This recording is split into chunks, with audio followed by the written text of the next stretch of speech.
DANIELLE MCLAUGHLIN Last updated 0500, October 15, 2017. U.S. President Donald Trump has shown he is comfortable with America's retreat from the world opinion. At the end of next year, the U.S. will pull out of UNESCO, the 72-year-old UN agency tasked with promoting global peace and stability through education, science, and culture. UNESCO is best known for its designations of cultural and natural World Heritage Sites, including Grand Canyon National Park and the Statue of Liberty.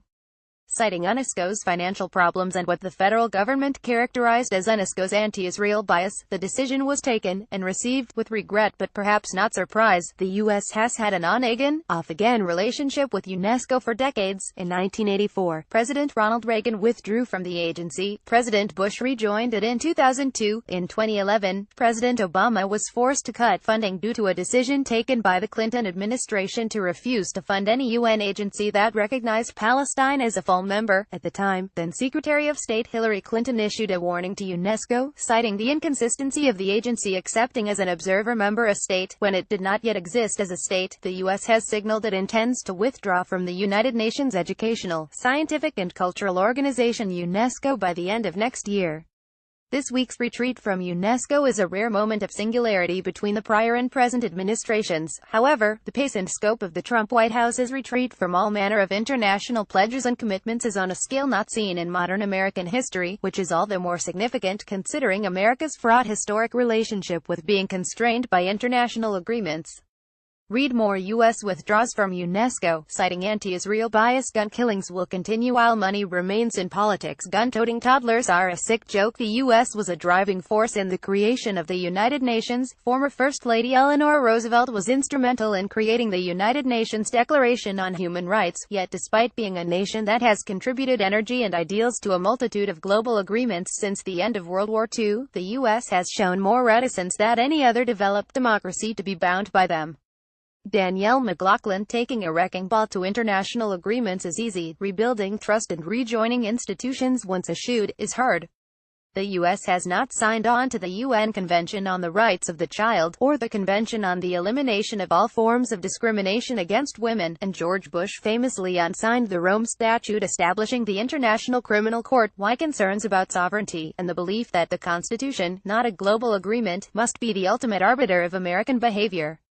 That said, the Trump administration has turned American reticence into American retreat. Earlier this month, the U.S. voted against a UN resolution condemning the death penalty for LGBTQ and other minority groups, citing concerns about broad condemnation of the death penalty, which is still legal in 31 states and under federal law.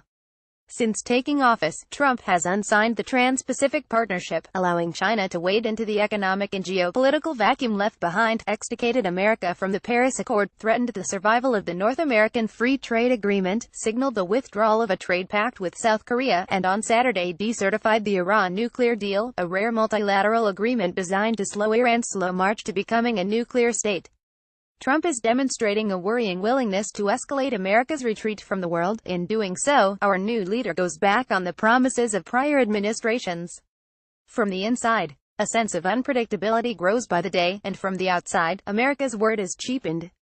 Taking a wrecking ball to international agreements is easy. Rebuilding trust and rejoining institutions once eschewed is hard. I can see a time, akin to the apology tour commenced by Secretary of State Clinton in the wake of two wars started with weak intelligence on Saddam Hussein's weapons of mass destruction, where an envoy from the post-Trump era will fly around the world mending fences and encouraging allies and enemies to take America at her word. The pull and thrust of international affairs, and the extent to which any nation gives up its sovereignty to be a part of a global organization is something all nations wrestle with, but a liberal world order, with shared burdens and goals, organized to fight threats from extremism to climate change costs something, and America must be willing to pay it. Eleanor Roosevelt put it this way: we will have to want peace, want it enough to pay for it in our own behavior and in material ways. We will have to want it enough to overcome our lethargy and go out and find all those in other countries who want it as much as we do. Sunday Star Times.